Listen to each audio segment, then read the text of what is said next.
দেওয়া আছে, এই বোর্ডে দেওয়া আছে। জি হুজুর বললে তো হবে না, এখন দোকানগুলো আছে কিনা? আছে। এটা হলো বাইরে ক্রাউন গাড়ির জন্য। হ্যাঁ, দেখো চাবিটা করে দিয়ে আসো, মানুষের প্রবলেম আছে, ব্যাটারি চেঞ্জ করে দেওয়া হয়। যারা ক্লাস শুনে তারা ঠিক মতো শুনতে পাচ্ছে, সমস্যা হচ্ছে। তো কোন জায়গাটা ছিলাম? হৃদয়ের ধারণ, এটা মনে রাখতে হবে। এবং আল্লাহ পবিত্র কোরআনে দেখুন একটি কথা বলেছেন, লাকুম তানালুল বিররা হাত্তা তুনফিকু মিম্মা তুহিব্বুন, তোমরা পশ্চিমকালেও পূর্ণ অর্জন করতে পারবে না যতক্ষণ না পর্যন্ত তোমাদের প্রিয় বস্তু তোমরা আল্লাহর রাস্তায় উৎসর্গ না করো।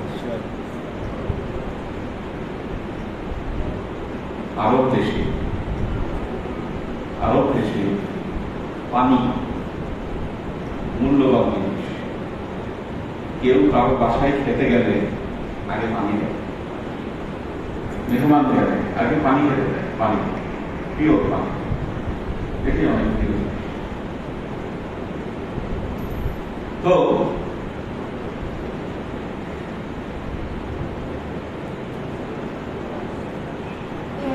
হযরত মুআয রাদিয়াল্লাহু তাআলা আনহুর আম্মা যখন ইন্তেকাল করলেন, আল্লাহর নবীকে গিয়ে বললেন, ইয়া রাসূলুল্লাহ, আমি আমার আম্মার জন্য কি করতে পারি? আল্লাহ নবী বললেন, তুমি খুব স্মরণ করো, আর রাস্তা দিয়ে যে মুসাফির যায় তাদেরকে তুমি পানি খেতে দাও, পানি খেতে দাও। হযরত মুআয তাই করলেন। আল্লাহ নবী যখন বের হলেন, হাত দিয়ে ইশারা করে বললেন, হাদা লি উম্মি মুআয, এটা মুআযের মায়ের জন্য, এর দ্বারা সওয়াব হাসান হচ্ছে।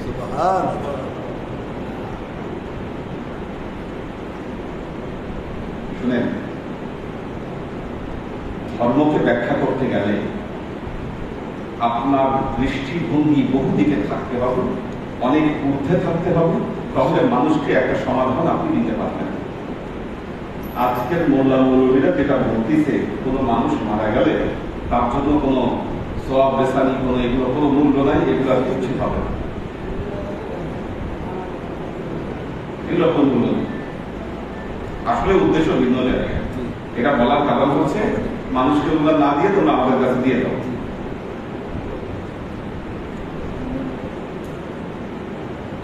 আরব দেশে পানি হচ্ছে মূল্যবান জিনিস। আল্লাহ নবী সেই পানি খাওয়াতে বলেছেন সবাই। আমাদের দেশে তো পানি অ্যাভেলেবল, কি আমাদের দেশে পানি অ্যাভেলেবল, তাই বলে পানি খাওয়ালে সব হবে না, বিষয়টা কাম হয়, অবশ্যই সব হবে। পানির সাথে আপনি মিষ্টি খাওয়াইলে আরো বেশি সব হবে। আমাদের শুধু পানি দিয়ে হয় না, আসলে পানির সাথে আরো কিছু হয়। ধর্মীয় যে রিচুয়াল যেগুলো, ভুটানে আপনি কারো বাসায় গেলে আপনাকে যেটা করবে, বাটিতে করে আপনাকে মদ দিবে।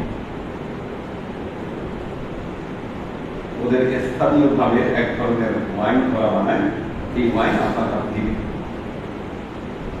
তারপরে ওই ওয়াইনের মধ্যে এই আঙ্গুল চুবায়ে তারা 3 বার স্রষ্টার উদ্দেশ্যে ওই ওয়াইন উৎসর্গ করে, তারপর খায়। এটা হচ্ছে ওদের নীতি।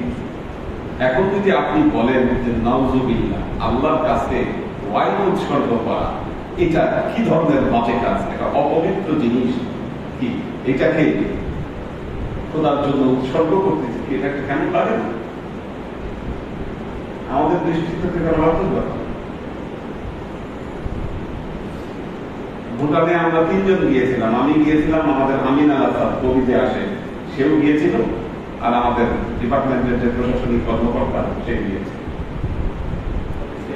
অফিসিয়াল যে প্রশাসনিক কর্মকর্তা। আমাদের 3 জনের হাতে ওই জিনিস গিয়েছে, আমরা কনফার্ম না সেটা কি, দেখতে পারি, দেখলে মনে হবে আপনাকে পানি দিয়েছে। আমি তো দেখাই না, আমি চাচি করি, এটা কনফার্ম না আমি জিনিসটা কি, কিন্তু আমাদের যে প্রশাসনিক কর্মকর্তা নিতে গেছে, সে মানে খুব বিচ্ছিরি একটা স্বাদ। আমি যেটা বুঝতে পারলাম, আমারটাও ওনার হাতে দিয়ে দিলাম। উনিও খায় যেটা আমি খাইনি সেহেতু উনি রিস্ক নেয়। তো ওদের সিস্টেম ওটা তারপর ওরা বললো তখন জানলাম যে ওটা ওদের স্থানীয় ভাবে বানানো, ওদের নিজস্ব বানানো, কষ্ট করে বানানো ওই জিনিস। যেহেতু এটা দামি জিনিস কি সেহেতু এটা স্রষ্টার উদ্দেশ্যে উৎসর্গ। আপনি 1450 বছর আগে আরব দেশের ওই পরিবেশটা চিন্তা করেন, যেখানে কোনো কৃষি কাজ হয় না, কৃষি কাজের কোনো সুযোগ নাই। চেঞ্জ করে ব্যাপারটা পড়ে। আচ্ছা দেখেন, কৃষি কাজের কোনো সুযোগ নাই, চিন্তা করে দেখেন বিষয়টা। মানুষের জীবিকা নির্বাহ কি দিয়ে হবে? একমাত্র গরু ছাগল। আরব দেশের মানুষ যে কত কষ্ট করছে ওই সময়, ওনাদের খাবার মূল উপকরণ ছিল খেজুর। খেজুর, গম ইম্পোর্ট হতো, কিছু কিছু জায়গায় ওদের জব হতো, ওটস আমরা যেটা বলি জব, এটা কিছু কিছু জায়গায় হতো। গম ওদেরকে ইম্পোর্ট করতে হতো, চাউলও ইম্পোর্ট করতে হতো, চাউলের চাষও হতো না। এবং চাউল তো খুব রেয়ার ব্যাপার ছিল, চাউল কিন্তু খুব রেয়ার ব্যাপার। আমরা যে ইফতারির সময় সুন্নত পালনের জন্য 2টা খেজুর খাই, আল্লাহ নবীর ইফতারি তো ছিল 2টা খেজুর, অথবা তার সাথে একটু দুধ, অথবা তার সাথে একটু রুটি, জবের রুটি, এই ছিল আল্লাহ নবীর। আমরা যদি এই খাদ্যাভ্যাস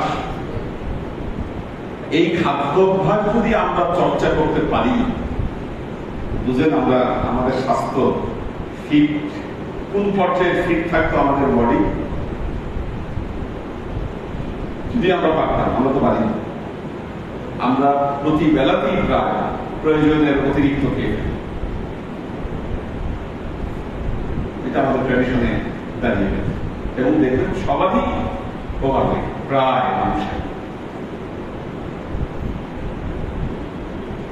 মানুষেরই কিন্তু অধিকাংশ মানুষের ওভারওয়েট, যতটুকু দরকার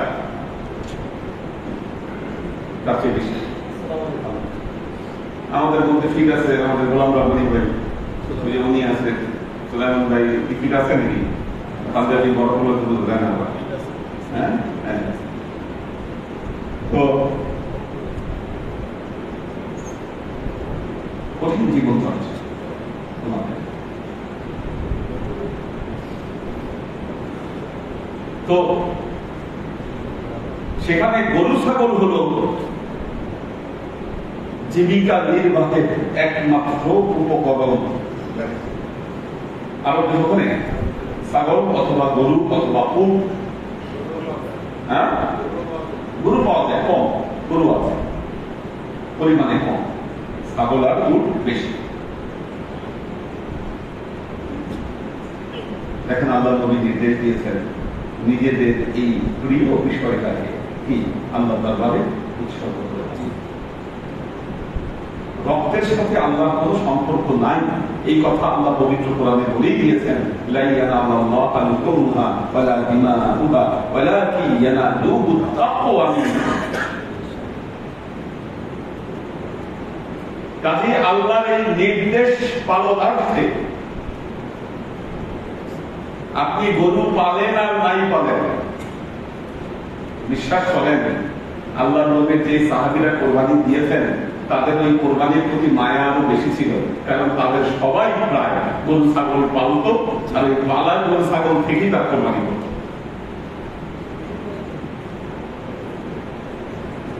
ওই গরু ছাগল থেকেই কোরবানি করত, মায়াটা বেশি ছিল। যাকাত দেখবেন যে গরু ছাগলের যাকাতের ব্যাপারে বিস্তারিত আলোচনা হয়েছে। যত সোনা রূপার যাকাতের চাইতেও হাদিসে গরু ছাগলের যাকাতের ব্যাপারে বেশি আলোচনা হয়েছে। কি হবে গরু ছাগলের যাকাত না দিলে? খুদ কালকে আমাদের ময়দানে খুদ দিয়ে মাথায় আঘাত করবে আর বলবে আমাদের জমায় রাখছি যাকাত দাও নেই। এবং মেন যাকাত যত ইনকাম বড় একটা হতো গরু ছাগলের যাকাত থেকে। এই জন্য দেখেন হযরত আবু বকর রাদিয়াল্লাহু তাআলা আনহু ঘোষণা দিয়েছিলেন রিদ্দার যুদ্ধের সময়, যে হযরত আবু বকরের ঘোষণা যে আল্লাহর নবীর সময় যারা একটা ছাগল জাকাত দিত, তারা যদি আজকে ছাগলের রশিও না দেয়, আমি তাদের বিরুদ্ধে যুদ্ধ ঘোষণা করব। হযরত আবু বকর রাদিয়াল্লাহু আনহু সোনার রূপার কথা না বলে ছাগলের কথা কেন বললেন? ট্র্যাডিশন। এখন আরব দেশের মানুষ সোনার রূপা দিয়ে এত ঝোঁক ছিল না তার। তো আল্লাহর আশেক ও সালেক বৃন্দ,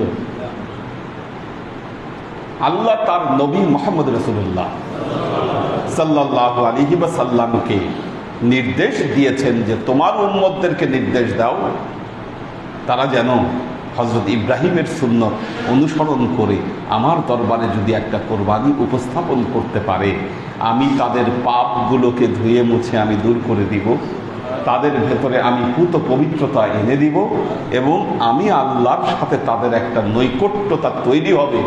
আমি এই সার্টিফিকেট তাদেরকে দিব এবং ওই বান্দাদেরকে আমি নামকরণ করব, এরা মুখবেতিন বান্দা। কত সুযোগ, বুঝতে পারছেন? সুযোগের উপরে সুযোগ।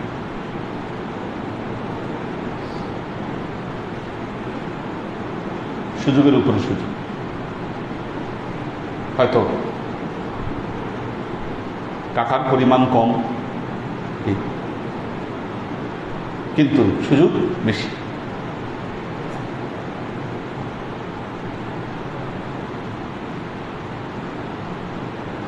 আল্লাহ আশেক ও সালেক বৃন্দ, এবং সেই জন্য খেয়াল রাখবেন, যারা একবার আল্লাহর দরবারে এই কোরবানি উপস্থাপন করেন, আল্লাহ তাদেরকে কোনো না কোনোভাবে সুযোগ দেয় প্রতি বছর। অবস্থা যতই খারাপ থাকে, যদি ইস্তেকামত থাকে, কি মানুষের অবস্থা সবার কিন্তু সবসময় একরকম থাকবে না, আপস অ্যান্ড ডাউন থাকবেই। চেষ্টা করতে হবে, কারণ এটার জন্য মনের ইচ্ছাটা হচ্ছে জরুরি।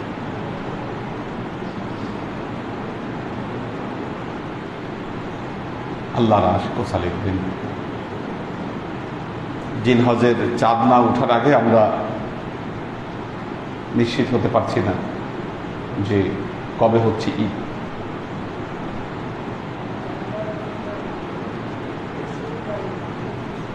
হ্যাঁ, 29 তারিখ। চাঁদ না ওঠার আগে বোঝা যাবে না। হ্যাঁ, বুধবার বৃহস্পতিবার হয়তো তাহলে হবে। এটা একটা সম্ভাব্যতা রয়েছে বা সম্ভাবনা রয়েছে, আমরা নিশ্চিতভাবে বলতে পারবো না।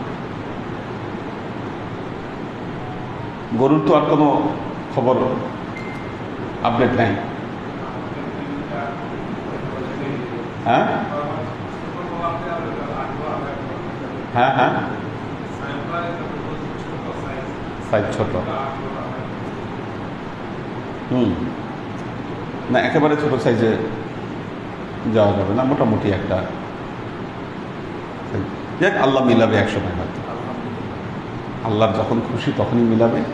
তাড়াতাড়ি করতে চাই বাকি পীর ভাইদের জন্য, ওনাদের জন্য সুবিধা হয়, সেই জন্য আল্লাহ আমাদের সবাইকে তৌফিক দান করুন। বারাকাল্লাহু লানা ওয়া লাকুম ফিল কুরআনিল আযীম ওয়া নাফা'না ওয়া ইয়্যাকুম লা আয়াতি ওয়া যিকরিল হাকীম ইন্নাহু তাআলা জাওয়াদুন কারীমুন মালিকুন রাউফুর রহিম।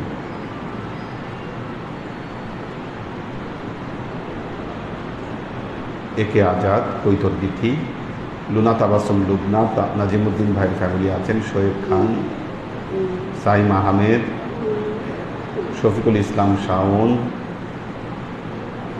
সৈয়দ আমরিন শরীফ, আব্দুল হাফিজ, আমাদের গাজী মোহাম্মদ আলী হোসেন মুম্বাই থেকে, ফারিজা ফাইরুজ, আব্দুল হাফিজ, নুসরাত সারা, রাইসা তাজরিয়ান, আসমা আজিজ, আফ্রিদি অনু, আলী আকবর ভাই আছেন, শাকির ইবনে খলিলুল্লাহ, আসমা আহমেদ, শোয়েব খান। আজকে মেয়েরা 25,400 বার দরুদ শরীফ পড়েছে। হ্যাঁ,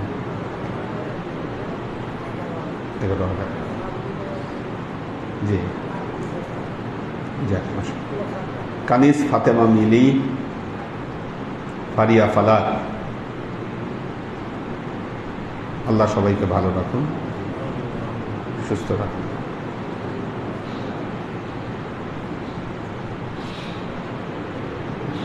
اللهم آمين. اللهم صل على محمد وعلى آل محمد كما صليت على إبراهيم وعلى آل إبراهيم إنك حميد مجيد. اللهم بارك على محمد وعلى آل محمد كما باركت على إبراهيم وعلى آل إبراهيم إنك حميد مجيد. ظلمنا أنفسنا وإن لم تغفر لنا وترحمنا لنكونن ربنا آتنا في الدنيا حسنة وفي الآخرة حسنة وقنا عذاب النار. ربنا لا تزغ قلوبنا بعد إذ هديتنا وهب لنا من لدنك رحمة إنك أنت الوهاب.